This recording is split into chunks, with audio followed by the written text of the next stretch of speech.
कमाल की बात बताने वाला हूँ। एक व्यक्ति ने अपने नए घर का गृह प्रवेश किया। उसने अपने सारे दोस्तों को बुलाया, उसके सारे दोस्तों ने उसे गिफ्ट दिए। नेक्स्ट मॉर्निंग जब उसने सारे गिफ्ट्स खोलना शुरू किए तो सरप्राइजिंगली एक दो गिफ्ट्स को छोड़कर सभी में उसे मिले laughing Buddha, feng shui pyramid, Chinese dragon, tortoise, feng shui coins और हाथ हिलाती हुई बिल्ली। साथ में मिले डिस्क्रिप्शन में इन गिफ्ट्स के यूसेस और इनके रखने के सही डायरेक्शन के बारे में लिखा हुआ था। Laughing Buddha for money and happiness, पानी में डूबा हुआ कछुआ कर से मुक्ति, चाइनीज ड्रैगन रोगों से मुक्ति, feng shui coins for good luck. अब बात आती है चाइना के माइंड गेम की। Feng shui, it is the mind game of China.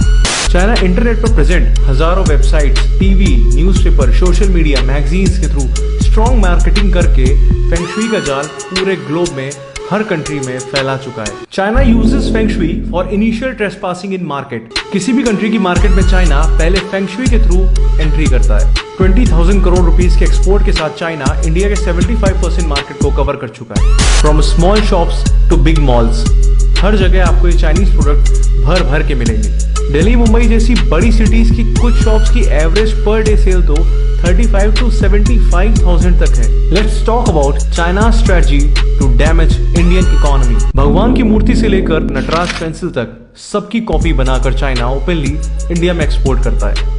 Polyester resin जैसे नॉन एनवायरमेंट फ्रेंडली एलिमेंट से बने गणेश लक्ष्मी को चाइना इंडिया में बेचकर सिर्फ दिवाली के दिन ही 400 करोड़ रुपए कमा लेता है।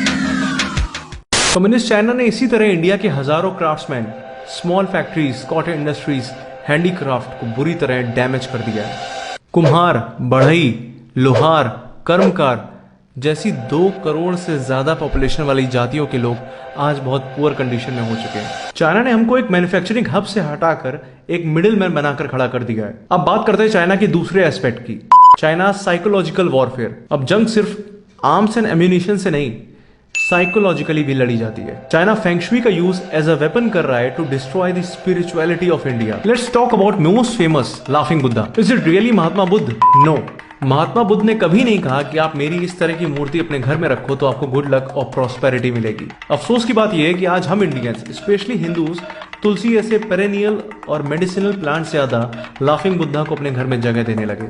फेंग शुई की दुनिया के एक और फेमस मॉडल, चाइनीज गॉड्स फुक, लुक एंड साव।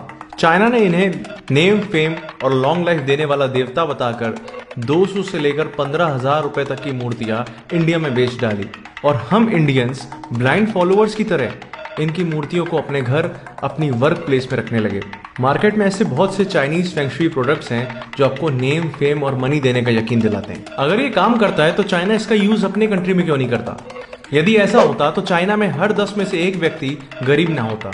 कमाल की बात यह है कि 1949 में पीपल्स रिपब्लिक ऑफ चाइना की फाउंडेशन के बाद चाइना ने फेंग शुई को as a feudalistic superstitious practice, as a social evil declare करके अपनी कंट्री में ही बैन कर दिया।